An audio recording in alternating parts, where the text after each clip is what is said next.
right, now the next move is I'm going to take my right leg, I'm going to step all the way behind my lead leg, and as I do it, I'm going to step towards 2 o'clock and look at 8 o'clock.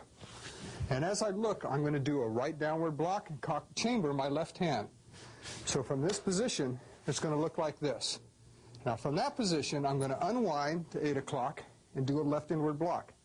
I'm going to make a slight circle. Some people like to do it up high. I want that circle just to be about waist high with the bottom hand. And it's going to be a clockwise circle. It's coming to your right. You sweep, plant in a twist stance. And I want you to take your hand and cup it like so. This is called the monkey hand.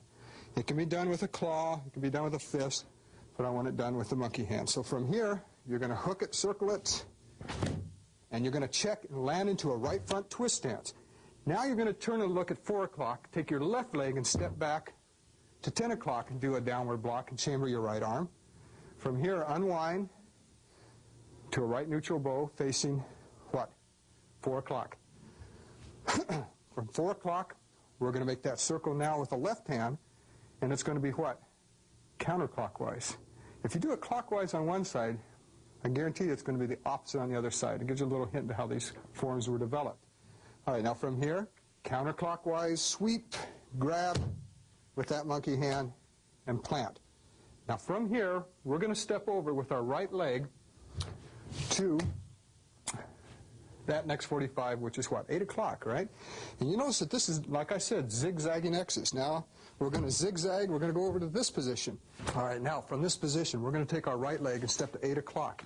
And as I do, I'm going to do a universal block with a right inward block and a left downward block. And they're going to cross closely together. There's that X again. All right, so from this position, we're going to cross them at this point into a right neutral bow facing what? 8 o'clock. Now, from here, I'm going to go to a right forward bow and do a right upward parry and a straight heel palm strike with my left hand. Now, this frames my head well. And then I'm going to pivot back to a neutral bow and reverse the circles. And that's all that is, basically, is reversing circles at this point. Now I'm going to take my left leg and step over to 4 o'clock and do a universal block on this side with the right hand over the left.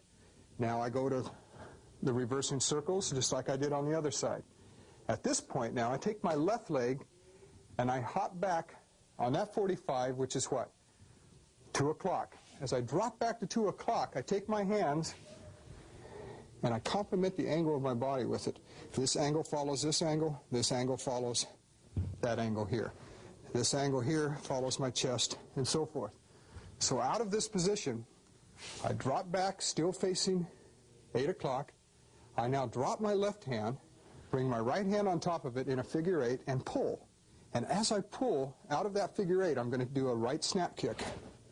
Now I'm going to hop over to 10 o'clock and face 4 o'clock.